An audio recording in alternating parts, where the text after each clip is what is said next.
Hi, welcome to Simply Scrapping.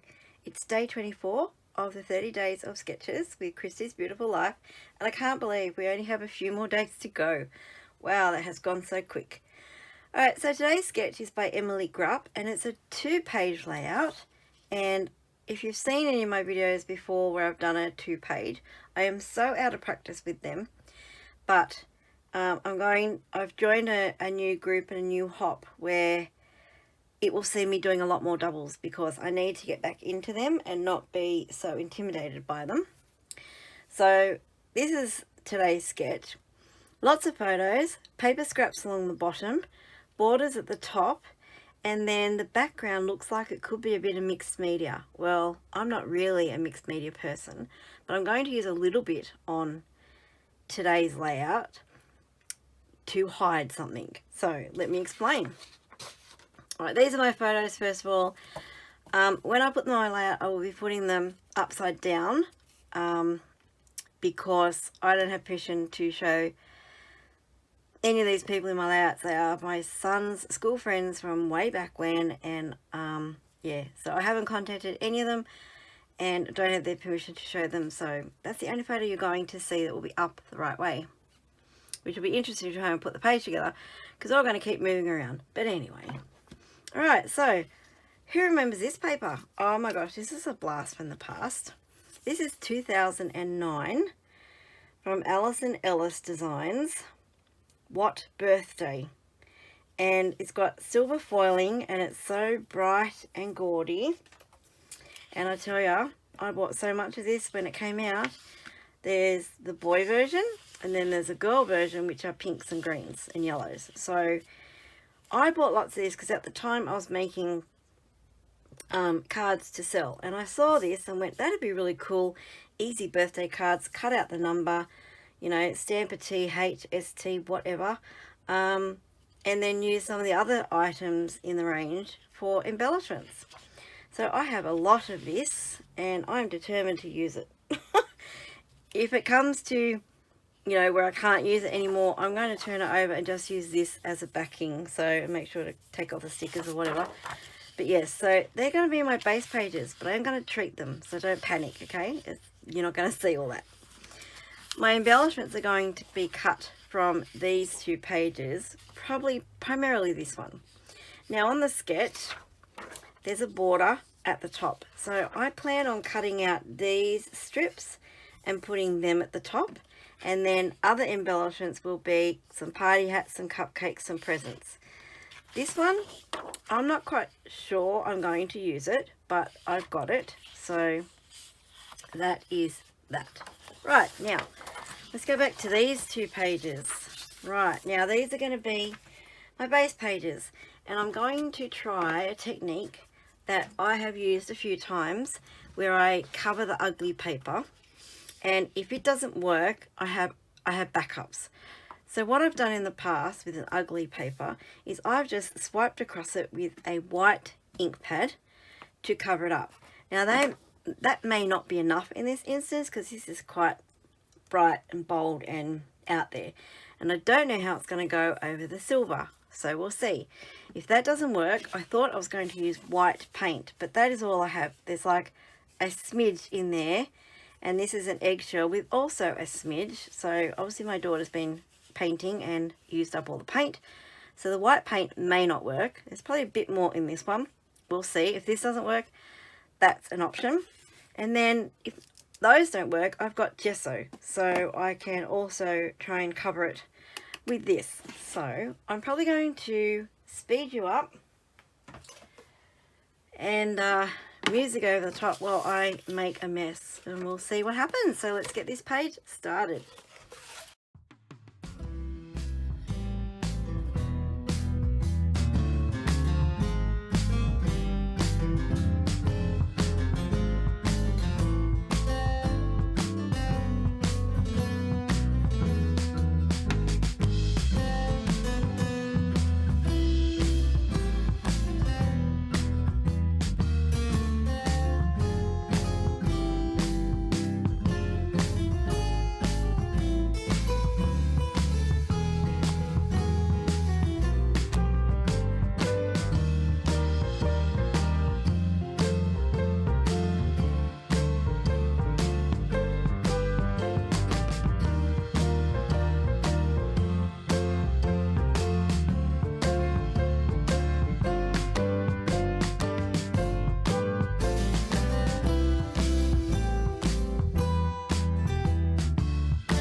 Okay, so I'm back, and it worked quite well with this technique, but it's taken a long time to dry. I left it overnight, so it's probably been drying for 12 hours or more, and it still was damp in places, so I can still get some off it. There's still stuff coming off. I wiped it over with paper towel, and hopefully, if I don't put the photos face down, then look at that, it's still coming off, then it might be okay. I think it's the paper. It normally doesn't take this long to dry, but this paper I don't think is, because it's a little bit shiny, it's not as absorbent as when I've done it on normal paper. So I'll see how it goes. So I've just put post-it notes on the photos because I did say I was going to put them face down, but I won't be able to do that. So I put post-it notes over the faces of people you can't see. Yeah, and we'll see how we go. So just a reminder, that is a sketch, and I have cut out, while this was drying, I had to do something, so gosh, now I can't pick them up. I have cut out the border strips that I'm going to put up the top, and the top line should be straight basically. No, it's not, but anyway. Alright, so we put them at the top, so I've got that part of the sketch. And then I've got my photos, and I've got the header. I picked up this SVG on Creative Fabrica, changed the colour from black to blue because there's nothing black on the layout, so I didn't want to introduce another colour. So I'm going to cut this out and put it on a piece of red cardstock to go up in the corner here, where on the sketch they've got the title in the corner, and then the photos, and then down the bottom, if I have enough, which I probably don't, I may have to fussy cut more, but I have cut out some of the party hats, some of the cupcakes and the presents. And I was going to put the presents all down the bottom. This page is going to be pretty full of photos, so I think I'm only going to have to do the left hand side for the scraps down the bottom, or what they have as the scraps down the bottom. And I'm just going to use the presents down the bottom, but we'll see how it turns out. Okay, so, oh my goodness. Rightio, let's get this page started.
Okay, there is my layout. Wow, that's a lot of photos. But it looks like the sketch. Amazing. I have a border at the top, which I just fussy cut out of one of the sheets. And the paper scraps, I didn't have room to do it over here. So I've done it over here with a mixture of presents, cupcakes, and party hats. I hope you can see that. Let me have a peek. Yes, you can see that. And I think the background worked pretty well. So it's not multimedia. Here I go again. No, mixed media. It's not mixed media on the back, but I have used a form of mixed media to cover up the really bright, bold, in-your-face paper that I didn't think I'd ever be able to use. So that worked really well. And it's just subtle in the background. You can see all the different numbers. It is still wet in places, so I have white on me. I will sit this aside somewhere for a few days, I think. And that one looks crooked. Never mind. Can't do anything about it now. Things look straight when you're sitting down. You stand up over them and you go, oh my gosh, it's crooked. But then again, wouldn't be one of my layouts if there was nothing crooked. Anyway, I'm going to leave this aside somewhere for a few days to let that white totally dry. You'll see me wiping off a couple of packets of letters, because what I did yesterday, after I'd done it and I was letting it dry, I put it one sheet on top of my trolley and one somewhere else. And then I went to pick the alphas for titles and didn't even think, and just plopped them on top of the trolley like I normally do while I was picking others out, and then turned around and I went, oh my gosh, you idiot. So they all had white on them, which I wiped off one side. I didn't realise that I must have put a couple down and then turned one over, so it got two sides. Anyway, yeah, duh. So, yeah, I think it looks like the sketch. I'm pretty happy with it. I did add in some of these headings, some old letters from Little Yellow Bicycle. They will need to be taken off and glued down because they're not really sticking that great. They don't have a lot of stick on them, which I suppose after 10 odd years you're not going to expect them to be really sticky. So now I'm more determined than ever to use up all my old stash before I touch any of my new stash, which I don't have a lot of new stash, but I do have some. Going to use up all the old stuff because it's going to get to the stage where I can't use it, and then that's just throwing money away. So there we go. If you have any questions about anything I've used, a technique I've used, a product I've used, not that you'd be able to buy the products anyway, they're that old, but anything at all, then please comment below. And I hope you have liked this layout. If you have, give me the thumbs up. If you're not a subscriber, please consider subscribing and hitting that notify bell so you know when my next video comes out. Thank you so much for watching, and have a scrap happy day. Bye bye.